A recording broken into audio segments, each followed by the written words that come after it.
Hi, hello. I am Sarah Wing of Sarah Wing Intuitive Arts. I post different videos here on my channel.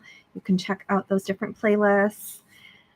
Please check out my art on Instagram at Sarah Wing Intuitive Art and on my website at sarahwingintuitivearts.com. So, in this video, I will be discussing the creative process and some of my journey with it. Then I will be answering some questions and concerns from people around this topic of being creative. So I titled this Honesty in the Creative Process because I find that the alchemy of honesty in the creative process frees you. And I use the word honesty in relation to feeling aligned and feeling authentic when creating. But I like the word honesty because it's gentler and softer, and because in knowing ourselves and being honest with ourselves, this is a journey that evolves and expands. We can be honest about where we are, what we believe in, but knowing what is authentic or aligned for us, even knowing what that feels like, is often learned over an extensive period of time. Before I started my intuitive painting, all of the ways that I had expressed my creativity, they were anchored to an audience that would be served, which isn't inherently a bad thing. Writing and recording this, I'm doing that now. I am speaking as an intuitive artist, as an empath, a channeler, a communicator with the divine. And much of the audience that sees this will likely resonate with similar gifted sensitivities. The distinction between this audience I'm recording for now and versus past audiences is that I was anchoring my creativity to an external focus. I have now discovered how to serve my internal audience first, to serve my internal audience first. And in doing this, I am clear on what I most want to create and then am able to choose that. So going back, my whole life, I have been a communicator. And that meant being social, but also being expressively artistic since I was a kid. Then add in me being an empath, experiencing other people's, if not the world's feelings and their truths, sprinkle in codependency and being the scapegoat. And as I mentioned these things, this may conjure up some of your own experiences. But basically, it was easy for me to be inspired by so many different people, places, and things when creating. It's kind of like when you have this endless wellspring that can keep pumping out ideas to manifest. Again, you may relate to this. So as you can imagine, I have done lots of creative things, including method and improvisational acting, photography, fashion design, couture design, collage work, aerial trapeze, lots and lots of writing and presenting. And then it was the study of transpersonal psychology that ultimately led me to discover my intuitive art process.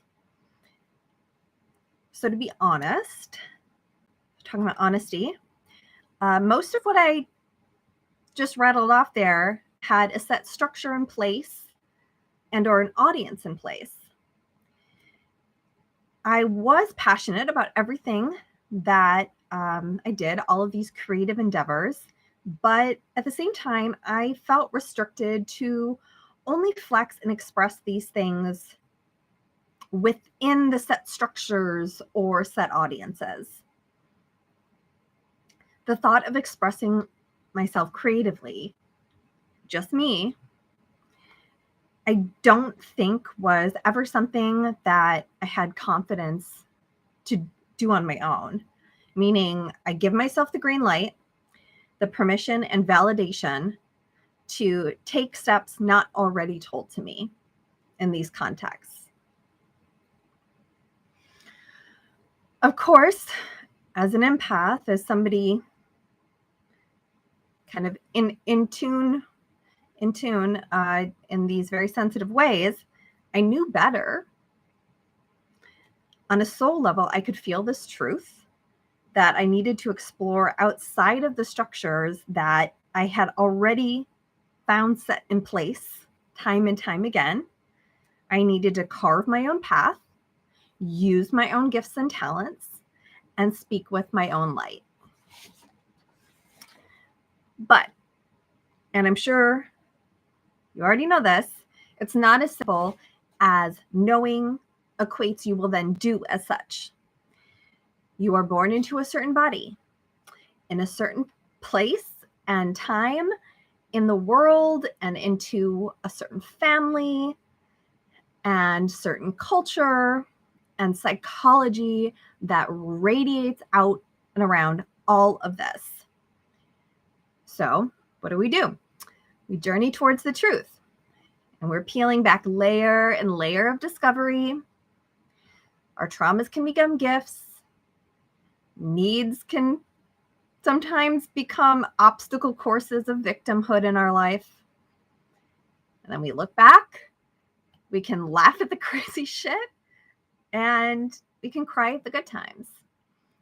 Change keeps us moving emotionally, physically, mentally. Our experiences start to tap and knock on our soul's knowledge. And little by little, or leap by leap, we expand and evolve into remembering who we are. So, many of the creative choices I have explored led me into the next one.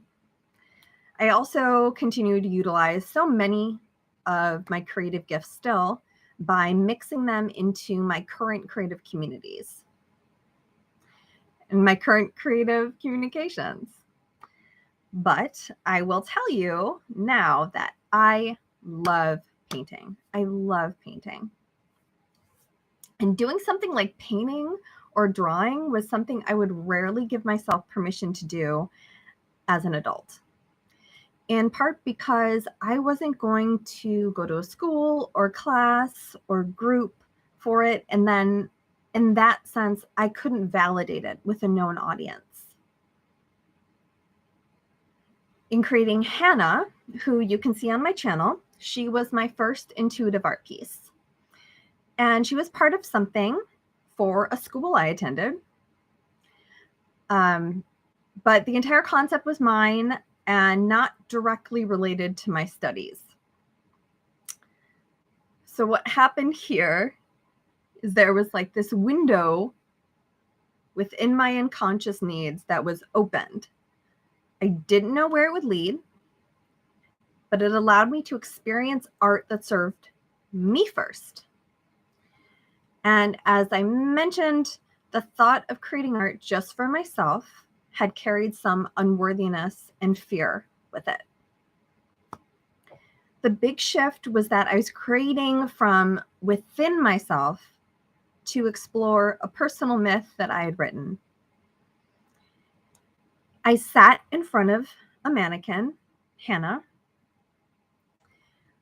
painting her in layers, making things to wear, gluing on armor and feathers and stones and fabric, being with myself in this story, my personal myth. This felt safe. And I could explore with the same creativity and the same passion. For me, after that, this pathway was wide open.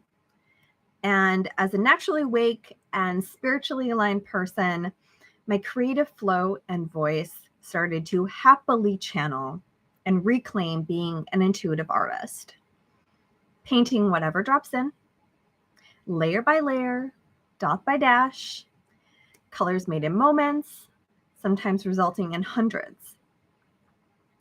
And when I sit and paint, I have complete trust in whatever comes through as being correct. The voice is always honest. And in looking at my art, whatever someone else sees is also correct and honest for them. And I think in this way, there is power and it's empowering. So I just want to share that snippet of my creative journey with you today. And now I'm going to answer some questions. So I ask people what comes to mind, questions or concerns for them when they think about expressing themselves creatively. And I feel that all the questions were very relatable, and I just selected some to answer in this video. If you're watching this, there is likely a question or answer that will resonate with you.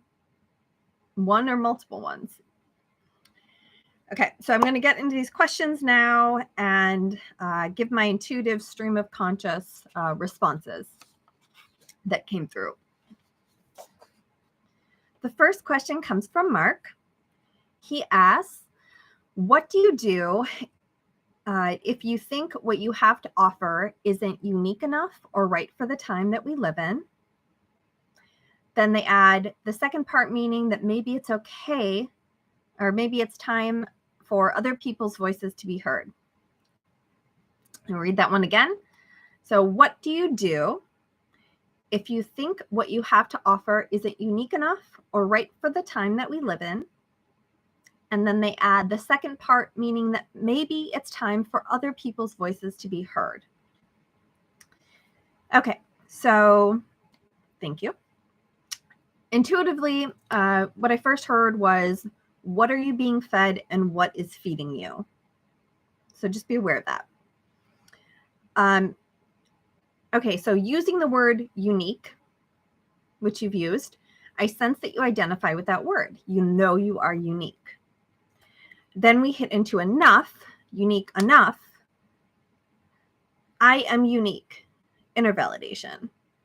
I am not enough, outer validation. And I say outer validation because innately you are enough. I am enough. We are all enough. So to help feel this, how do you tell this to yourself? So one way is to ask yourself this question.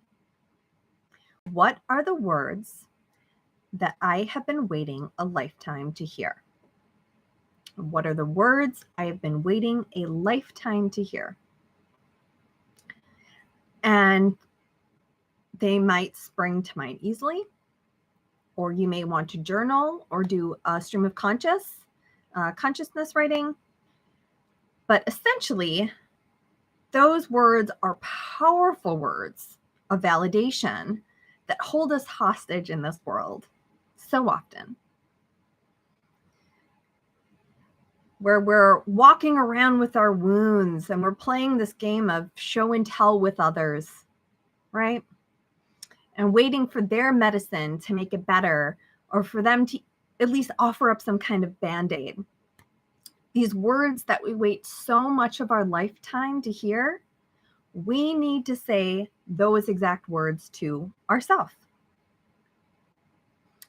So why? Why do we do this? Because whatever your unique voice wants to creatively express, there is no room to enter into a people-pleasing timeshare on your self-worth.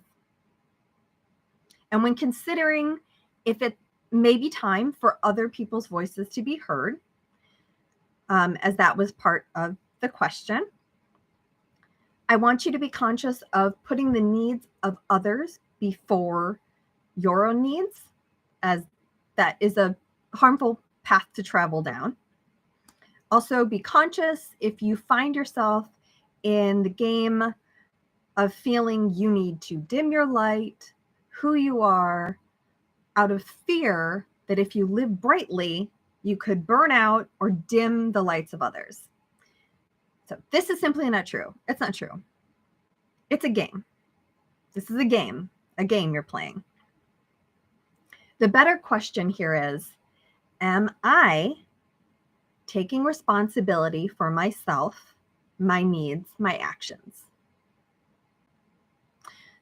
This could also mean perhaps you are looking to shift how or where you share your unique creativity. And if this is true, then be mindful of not staying somewhere too long, because then you get into the fun stuff like cycles of resentment. But regardless, you cannot do anything wrong. This shift in perspective will happen. Just be kind to yourself. Maybe take a day to be gentle with yourself all day. See how that feeds you and what might come of that. Thank you, Mark. And you know what? I decided right before I started that I was going to draw a lovely, soothing card for everyone that gave a question that I'm answering today. So just a little supportive note for Mark or whomever this is resonating with. Oh, okay. So this says, I am creating the best for myself. Okay. So let that kind of resonate. Let this all sink in. I am creating the best for myself. I'm creating the best for myself. Okay. Beautiful. All right. Thank you, Mark. All right. So next question is from John. He asks, would it be better to try multiple new hobbies, projects, or go all in on one new project or hobby? So I'm going to read that again. He asks, would it be better to try multiple new hobbies or projects or go all in on one new project or hobby? Okay. So what I feel first is, if you have any questions or if you have any concerns about following through and completing something, you can always break things down into simple, small steps. So that's just, mention that just as a tip to avoid getting too overwhelmed. And in terms of multiple projects or hobbies, I would look at if you enjoy having an open variety of playful projects to bounce to and fro from. Or if there's really one thing that you really want to do that stirs some passion or excitement in you. If that's the case, does it feel scary at all to think about just focusing on this one thing? Or ask yourself, how do I want to feel when I'm working on a project or hobby? Just close your eyes. Imagine working on one of these and notice how you feel. Then this feeling can now be part of the goal when you're working on a project or hobby. What makes something enjoyable for you? Do you really enjoy the fine details? Do you enjoy something with humor? If you're drawn to bouncing around with a few things, then, you get to explore and experiment more in a way that will likely narrow the options for you when making a choice in the future. Sometimes being playful is the alchemy that creates the key.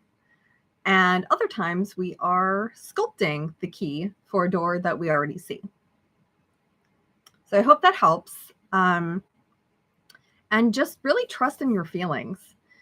Let your feelings set your energetic boundaries when working on anything. Thanks, John. All right. So I'm going to draw a nice supportive, warm, little hug of a card. Okay. All right. Whoa. Whew. So interesting. I'm kind of feeling like my third eye activate here. And the card is, I am choosing to see my challenges as my highest good. So for me, what's coming up when I see this is, obviously it's yeah, I'm seeing this challenge, right? And kind of read into this for yourself. What is the story that you see here? And when I'm feeling my third eye here, it's making me think of, past memories, like playing these past memories.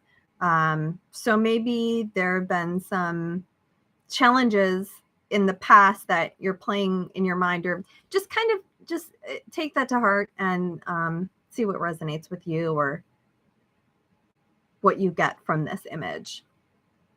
Okay, great. So I'm going to answer 2 more questions. The next is from Kara. She asks, what makes my heart soar? What brings me joy? How do I get in sync with my path? How do I successfully navigate through chaotic times? Okay, so let me read that again.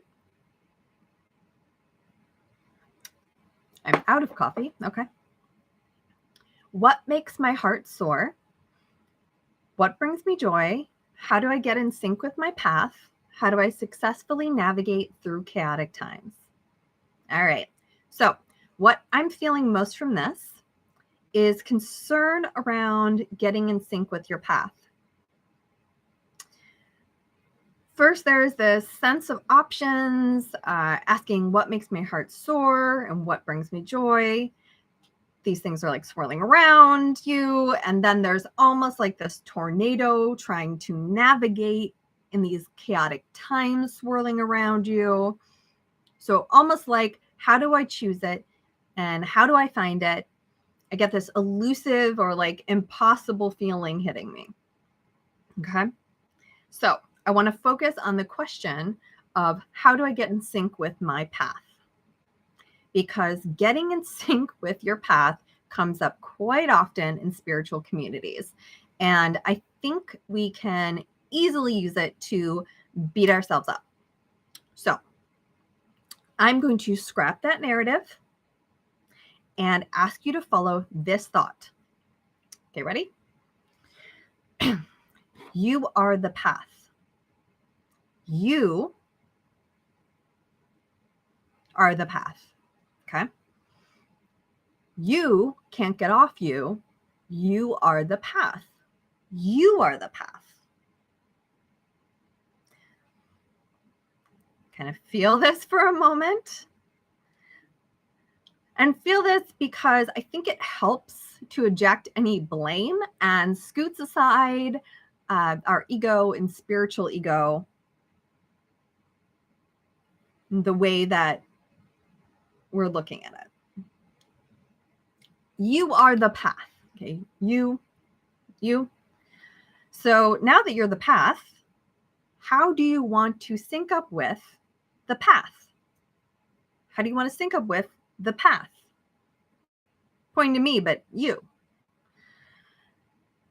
I'm going to assume that you have some spiritual tools that you use to connect with your higher or your soul self. So now, what about your body?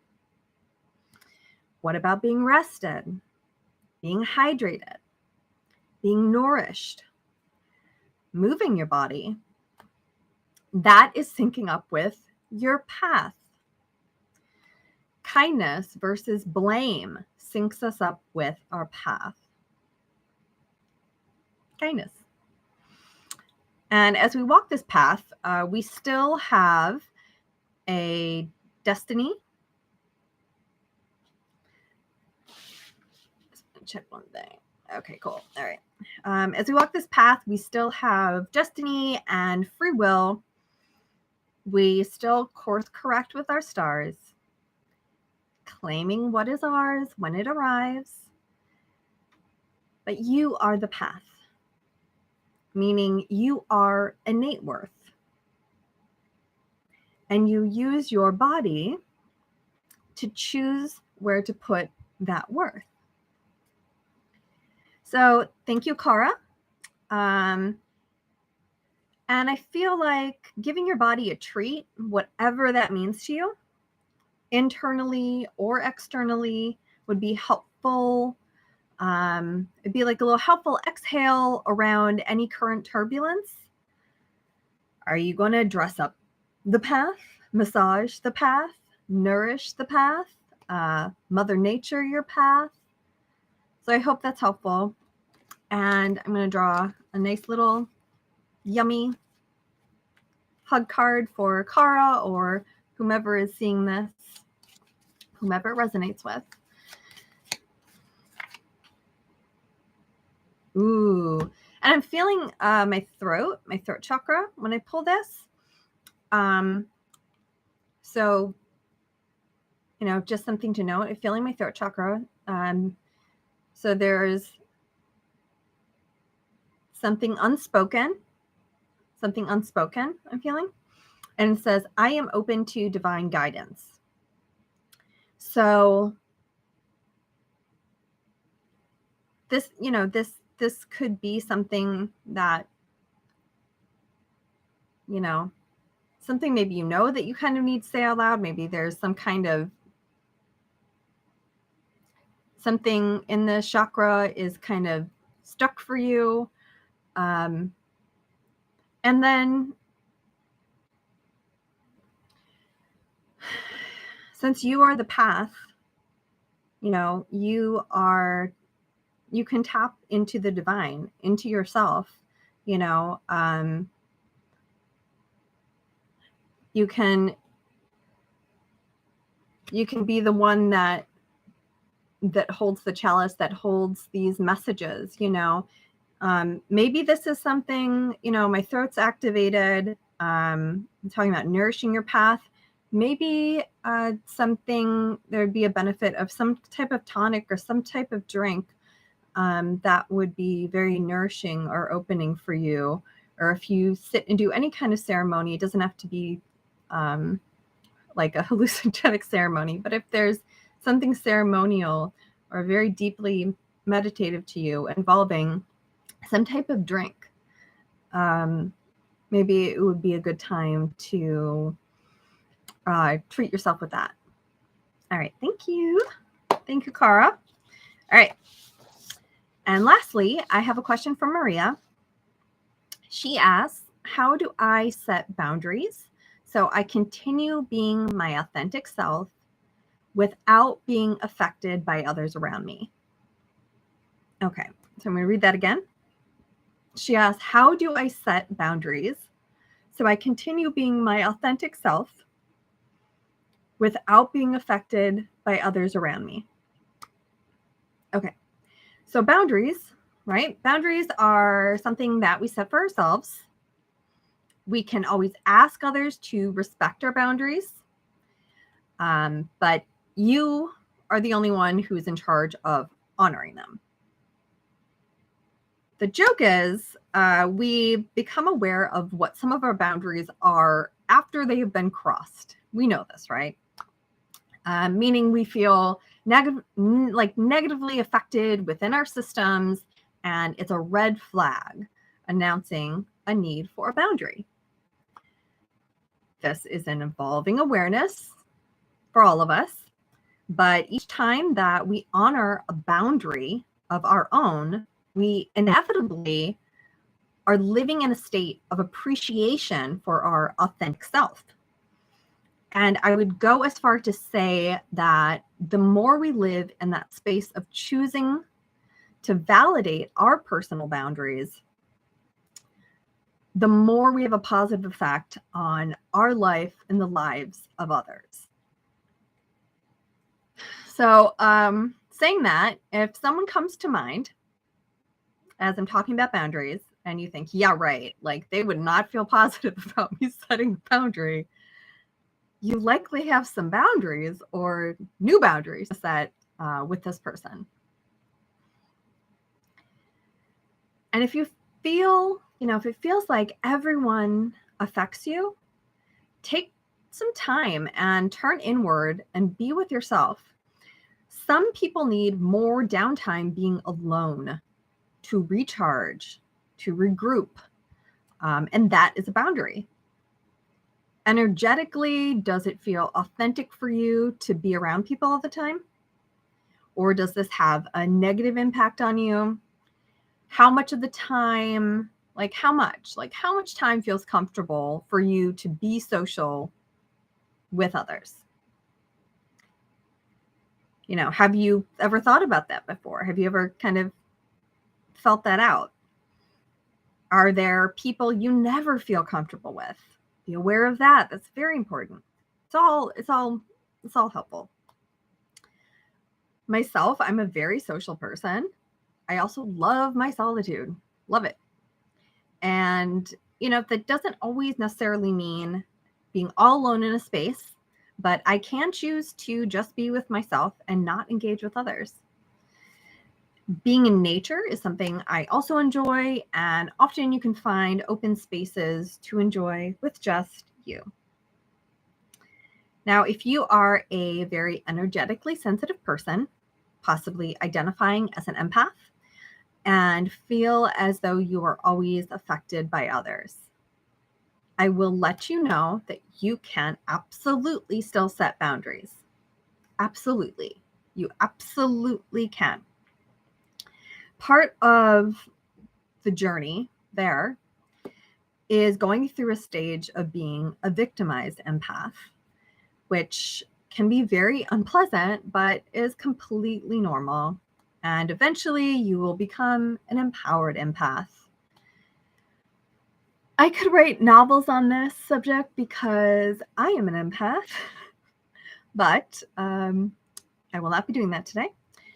Right now, I'm just going to share a phrase with you, okay? For your and anyone else's consideration.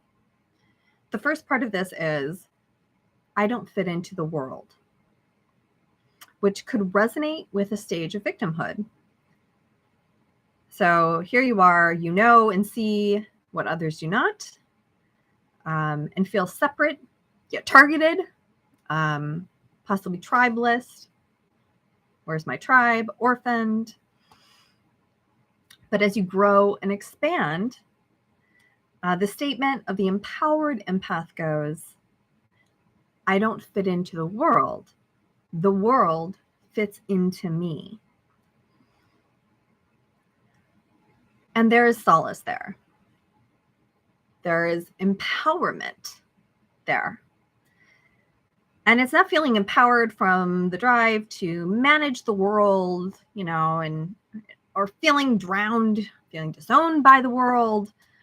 In fact, you will find more and more parts of yourself that you disowned, and invite them back home to you.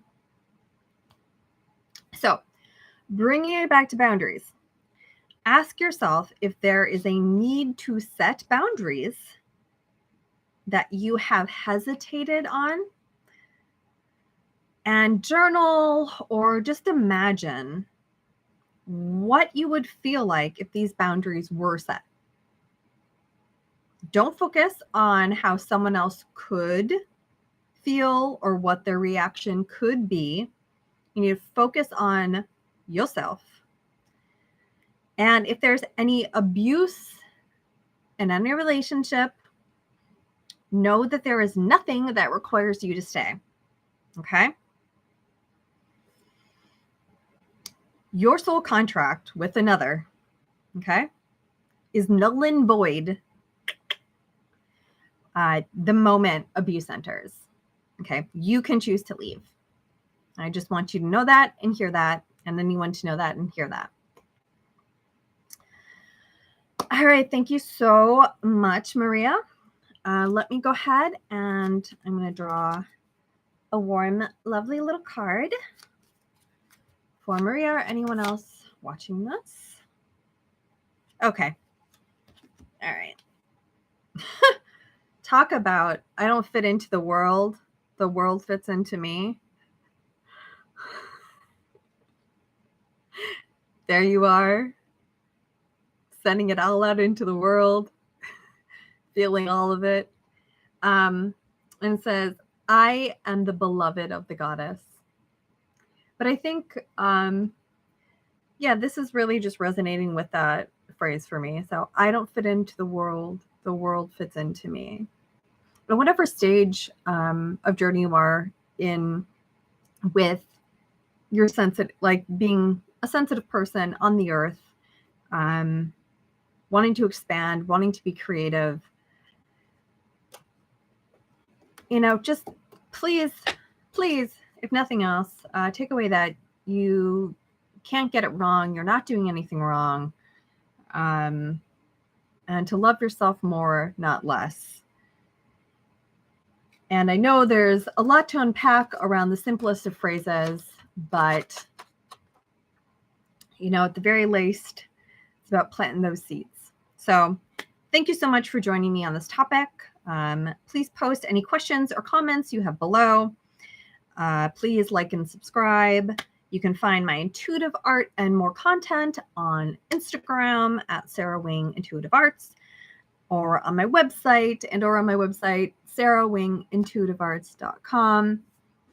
This is my first time doing a live stream because it's just easier for me to record. And possibly in the future, it would be fun to actually take live questions. But today, I didn't.